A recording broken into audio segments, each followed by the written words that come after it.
Hi, it's Steve. Today we'd like to show you how to replace the door handle on your dryer.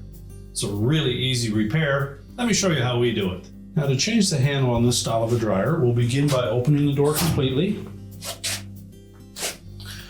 Then we'll remove the 2 screws that secure that handle to the inner door panel using a number 15 torx screwdriver.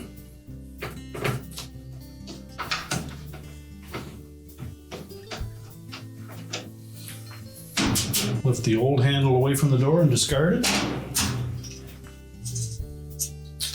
Position the new one in place.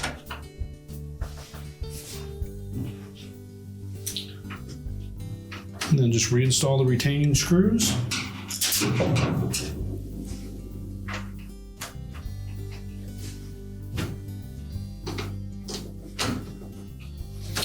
We can close the dryer door up. And your repair is complete.